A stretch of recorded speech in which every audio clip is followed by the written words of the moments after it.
Now at 8, a candlelight vigil in Alhambra, the community remembering an officer killed in the line of duty. Juan? Susie, the Thanksgiving travel rush is taking off. What you need to know before you pack your bags. Danny? Juan, and we're going to talk about Thanksgiving. Today was warmer than yesterday, and that warming trend, it continues. We do have some Santa Ana winds to talk about, Mike. Danny, residents in Ventura are canceling their Thanksgiving plans over a gas issue in their neighborhood. We'll show you the issue and tell you what the neighbors have to say. It's all new and next, right here on CBSLA at 8 on KCAL9. This is CBSLA at 8. And welcome to CBSLA at 8 on KCAL9. I'm Susie Sun. And I'm Juan Fernandez. Happening now, the busiest travel week of the year is in full swing. That's right. Peak holiday traffic kicking off today and continuing tomorrow. CBSLA's Desmond Shaw live in SkyCal tonight with a look at the roads right now. Desmond. Well, Susie and Juan, here we are over everybody's favorite 405 on the west side of L.A., where things are starting to kind of thin out. This is one of the last really heavy spots. This, as well as the Newhall Pass and the Cajon Pass. You look at those northbound lanes here coming away from West L.A., still really, really rough over the hill, but this is considerably better than it was earlier this afternoon, and I would say we're over the traffic hump, but we're going to do it all again tomorrow afternoon when it's going to be almost about as bad. Here's all of these headlights that are headed down towards LAX, which is definitely still very busy as well. But a lot of the drives around town starting to clear up. The drive to Ventura County is pretty easy. The Inland Empire, not too bad. Again, the Cajon Pass and the Newhall Pass, I wouldn't be surprised if we see some traffic as late there as 10 o'clock tonight, but we are definitely on the mend. And then, like I said, get ready because tomorrow is going to be just as crazy, if not worse. Live at SkyCal overhead, I'm Desmond Shaw. Juan and Susie, back to you in the studio. Nothing says the holidays like those red and white stripes along the 405, right?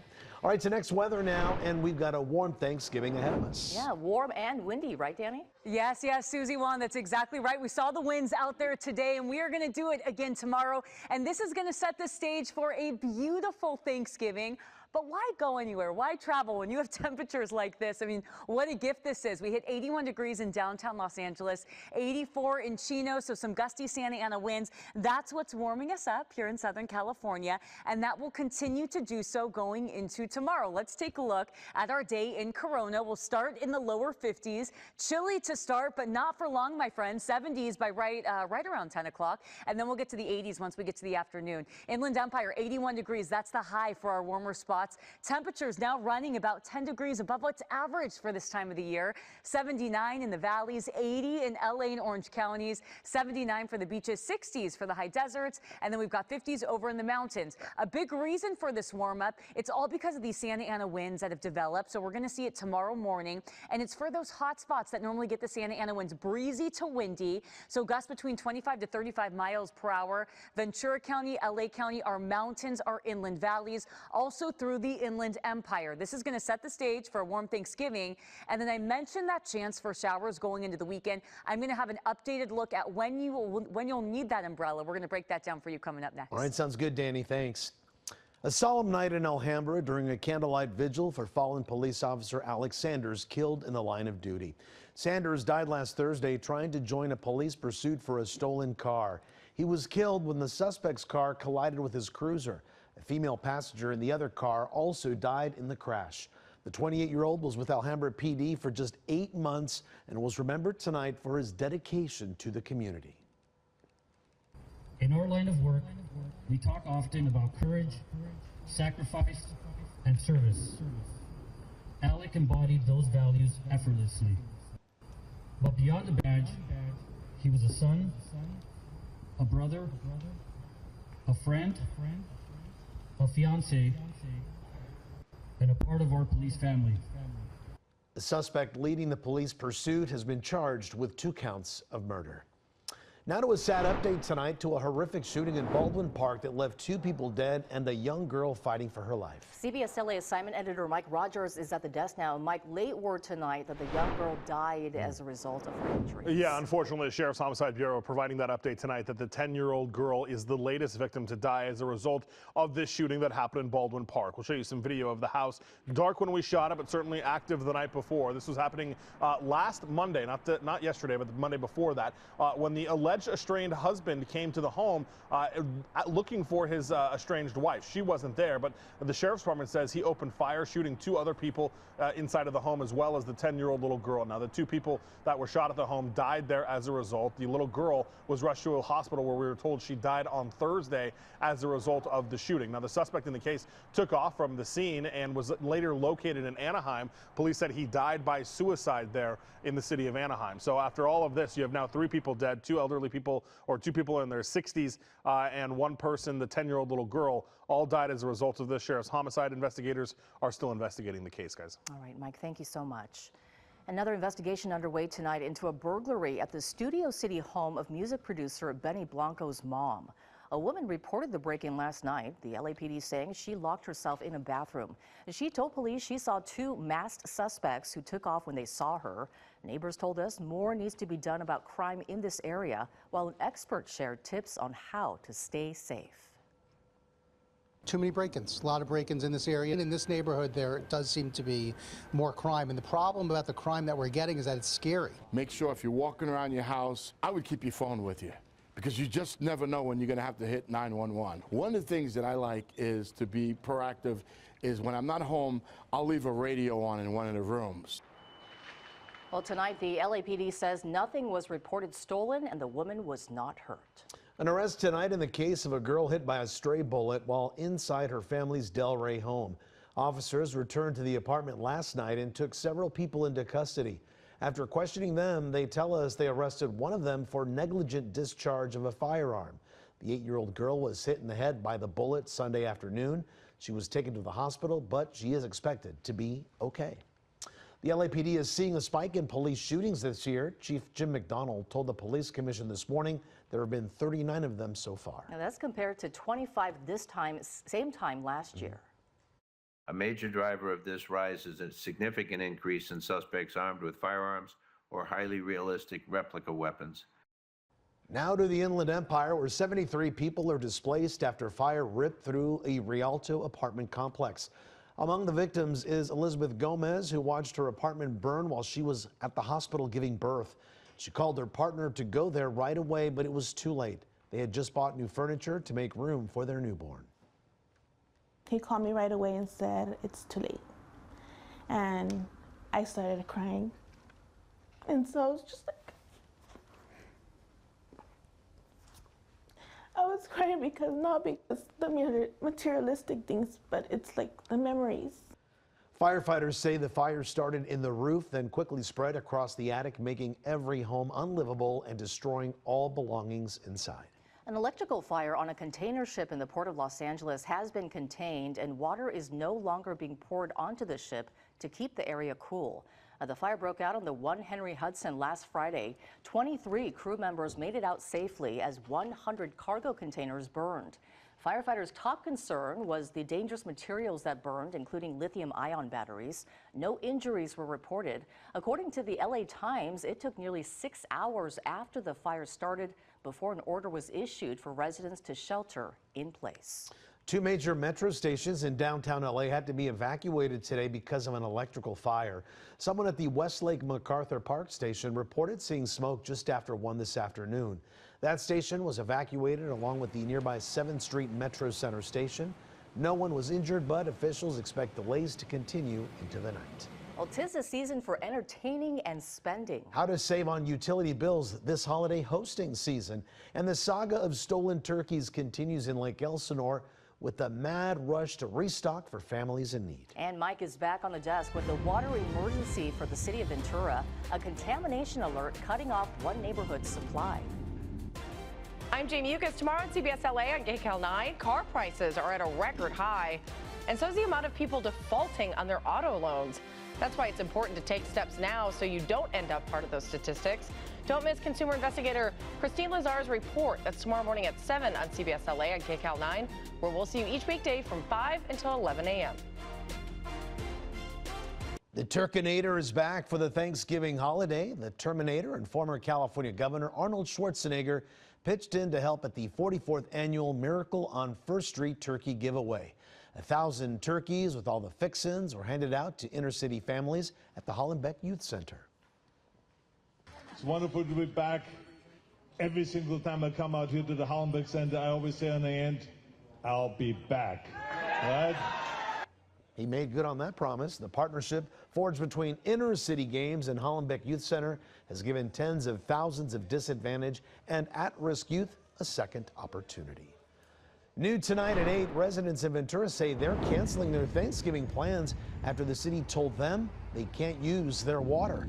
CBSLA assignment editor Mike Rogers at desk. Mike, the same neighborhood had a similar issue less than a year ago. Yeah, Juan, they keep dealing with this issue with this gas main, the sewer lines there, all of this issues. But in this case, they're not able to use their water as a result of gas that has been contaminated inside of the water. So I want to show you a map. This is in the Pierpont neighborhood of the city of Ventura, and you can see it's a decent chunk of homes that are in that area. Now, the city of Ventura says as a result of this, they're not able to use their water for cooking or for drinking. They say you can use it to flush their toilets, but say drinking the water or using it in your cooking would cause an illness. Now, we understand this is all a result of gas being detected inside the water stream. And right now, the gas company and the water company trying to piece this all together, figure out what's happening. Meanwhile, they will show you some video here because construction crews have been hard at work trying to resolve the issue. But it is not much comfort for people who have a lot of Thanksgiving plans. Obviously, if you're going to make Thanksgiving dinner, you need to be able to use running water to get that done. The city says they're setting up bottled water stations as well as hand washing stations.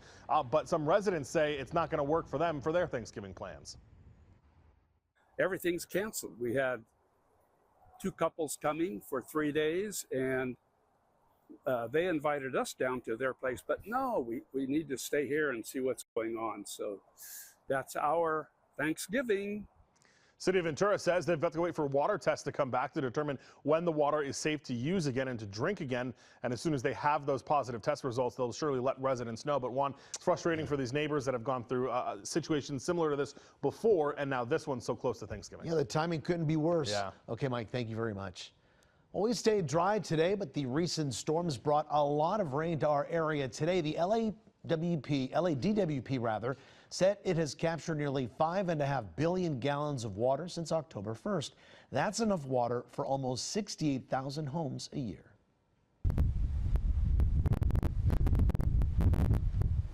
And it was a windy day out in the IE. Our photojournalist was in Rialto this afternoon, and you can see and hear those Santa Ana winds whipping through. Local leaders announced a new bill today to make public transportation safer and more affordable. When transit is unreliable, when people see it as not being safe enough, when it's too expensive, people won't take it. And that means more traffic congestion, or in some cases, people just stay home. They say the bill would allow cities to tap into federal funding to hire more officers to patrol transit stations. The money would also be used for technology upgrades like the Tap to Exit program. Well, the bill comes as more people are applying for programs to help low-income riders. Metro announcing today more than 1 million people have now signed up for the Low-Income Fare is Easy program, or LIFE, and the Go Pass program. The LIFE program provides free and discounted passes to low-income passengers and those impacted by the wildfires. The Go Pass gives free rides to students in participating school districts. Gobble, I just want to tell you this very important. You are hereby unconditionally pardoned. He understood, gobbling in glee over a pardon. We first introduced you to gobble and waddle last night. President Trump pardoned the 2 turkeys today ahead of Thanksgiving. These lucky birds spent the night at a luxury hotel before the Rose Garden ceremony, and now they get to live out the rest of their life in happy retirement at North Carolina State University. All right. Well, up in Big Bear, firefighters are giving back for the holidays. They handed out turkeys and other groceries to local families in need to make Thanksgiving meals. The crew says public service is not just about emergency response. It's about caring for neighbors and strengthening the community. Well, it's rivalry week for USC and UCLA, and for students at both campuses, that means protecting the statues.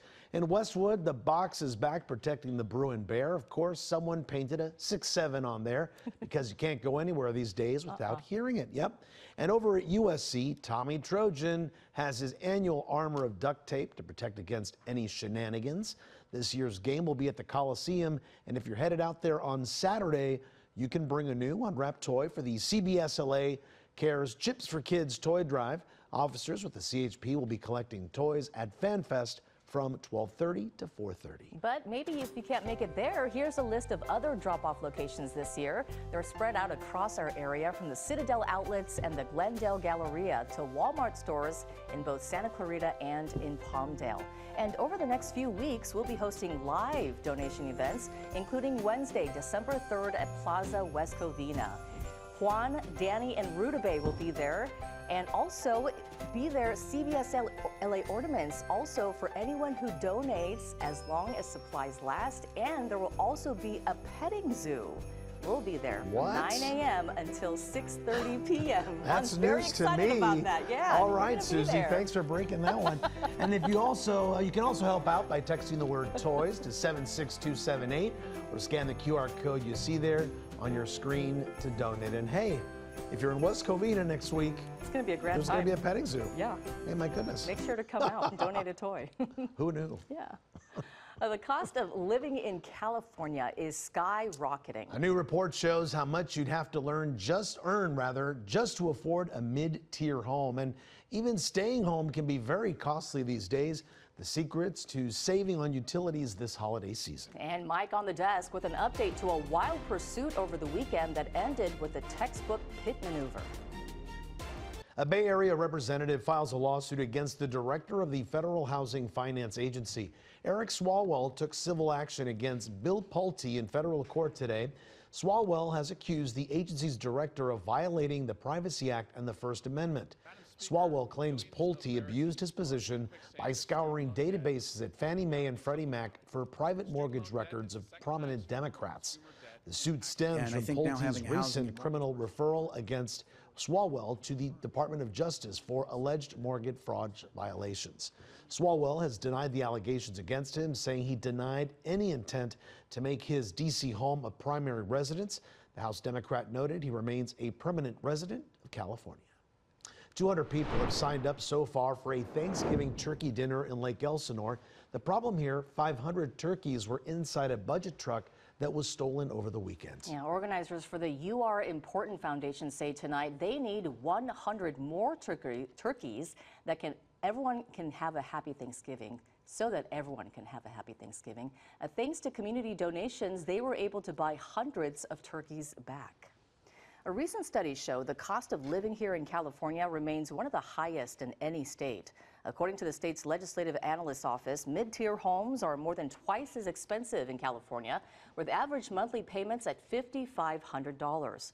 The study also found the annual household income needed to qualify for a mortgage on one of those homes is $221,000, more than 2 times the median California household income. And just 55% of Californians live in homes they or their families own, slightly higher than New York's ownership rate.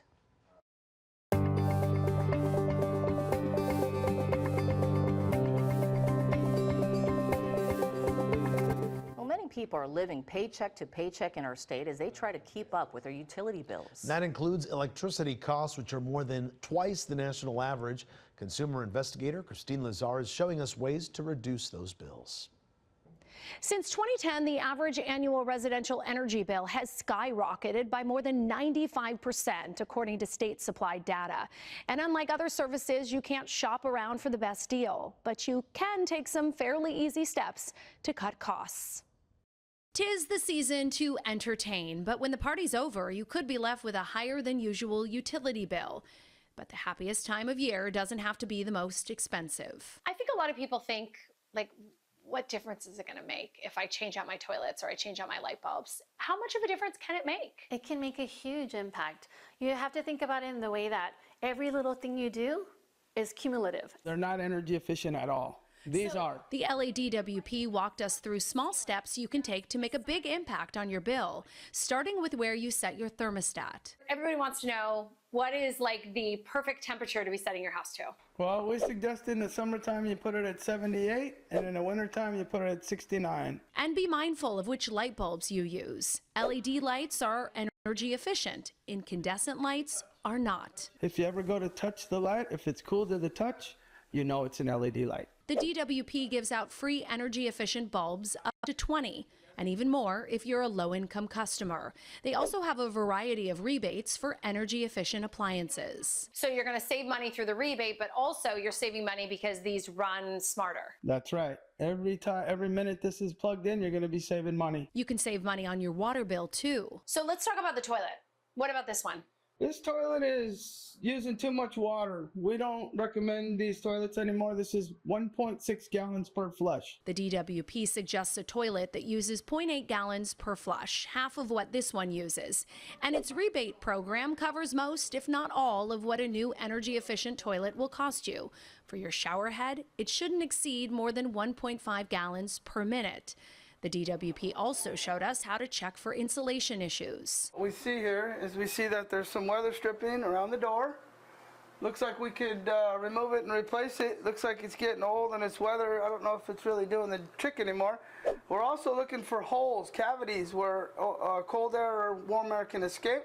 So we would recommend to patch these holes right here. But the biggest driver of your DWP bill can typically be your pool and your lawn. For your pool, the DWP recommends a variable speed pool pump, which should only run 4 hours a day at most. A lot of the pool pumps are one speed, and it's a high speed. Meaning it works harder than it needs to. And when it comes to your lawn? So the lawn is probably the biggest user of water. The DWP offers $5 a square foot up to $25,000 if you replace your lawn with sustainable low water landscape.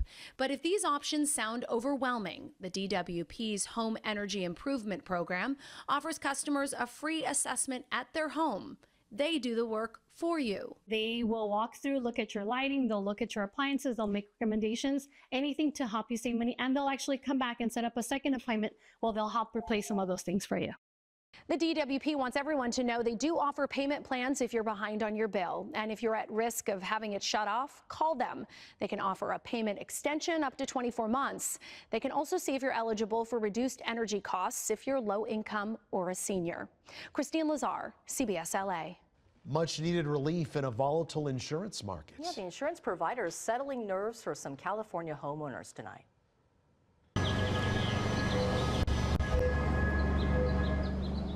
Noisy neighbors no more. The decision in Santa Monica to keep these cars quiet. Direct flights to paradise. Southwest offering more nonstop flights to Hawaii than ever before.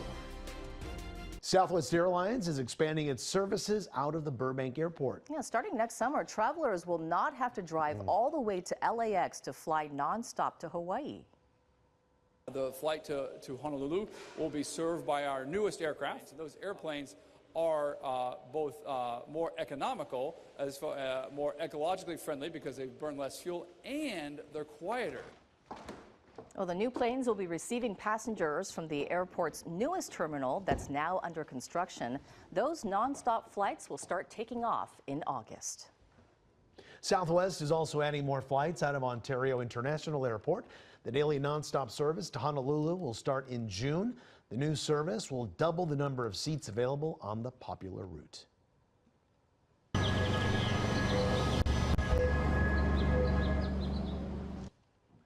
Santa Monica is saying enough to noisy Waymos. In a unanimous vote recently, the city council has ordered Waymo to stop charging its autonomous cars overnight at 2 Santa Monica parking lots. This decision comes after neighbors complained about the beeping and humming at all hours of the night. In response, Waymo sent us a statement tonight saying, quote, "We've been engaging with the city since day one of our operations, and we are committed to working with them to be responsive to our neighbors. In response to neighbors' feedback, we adjusted our operations at the site and will continue to seek community input." And a heads up for drivers in the Glendale area. Getting around the 134 and 5 freeways will be a little trickier tonight. Both lanes of the interchange from the northbound 5 to the westbound 134 will be closed starting at 11 p.m. Crews will be working on some sewer lines in the area. Off-ramps will remain open during the work, and the closure is expected to end at 5 tomorrow morning. A major payout for the state of California. Why a home improvement store is on the hook for more than $12 million. Plus this. I'm Michelle Geely in Orange, where an emergency department physician tells me she's seeing cases of the flu just a couple of days before families will gather for the holiday. And good evening, everyone. We're talking about your holiday. Tomorrow is going to feel warmer than today. Temperatures in the 80s in the Inland Empire. Part of the reason we've got some Santa Ana winds ramping up tomorrow. We're going to talk timing, what it means for your Thanksgiving, and the chance for rain over the weekend. We're breaking all of it down for you coming up in your next weather. Up in Northern California, it's not just tech that's booming. Thanks to modern Western hits like Yellowstone, rodeo culture is kicking up some dust of its own. Yeah, CBS Bay Area's Itai Ha tonight saddled up to see what and who is behind this unexpected change. There's a stretch of California where cowboys have ruled for generations. Here, the day begins like it always has. Same boots, same spurs, same sky full of dust. Except today, this isn't your typical cowboy. In fact, this isn't a boy at all. Something kind of badass about being a cowgirl. There is, yeah, I could admit that. It's pretty awesome. Jillian Murray is a fifth-generation rancher and professional breakaway roper. A rodeo event that's all about speed and snap, where the clock stops the moment the rope breaks free. It was 2.3. With her mom at the stopwatch and her dad at the gate, she practices until precision feels like an instinct, chasing those fractions of a second that separate the good from the great. Her personal best, 1.8 seconds, fast enough to make her the #2 breakaway rookie woman athlete on the California rodeo circuit. You'd be shocked, a lot of girls can rope better than the guys. As part of a new wave of cowgirls, Murray isn't just breaking horses, she's breaking barriers. I think that we feel we have something to prove and we want to prove it. Everyone's forgotten who runs this valley. With the success of shows from Yellowstone to Landman, rodeos are riding high. What's it like when there's a women rodeo event? Well, the bathroom lines are a lot longer. Allison Caney, the first female CEO of the Cow Palace, one of California's biggest rodeo venues, says ticket sales rose 61% this year. And women's rodeo is now roping in fans fast. You see more money being put into women's events. You see more advocacy for women's events. And get into your swing? And while watching it may be fun, doing it is harder than it looks. Because out here, cowgirls aren't just following the trail, they're taking the reins. Thanks for watching CBSLA at 8. CBSLA at 9 starts right now.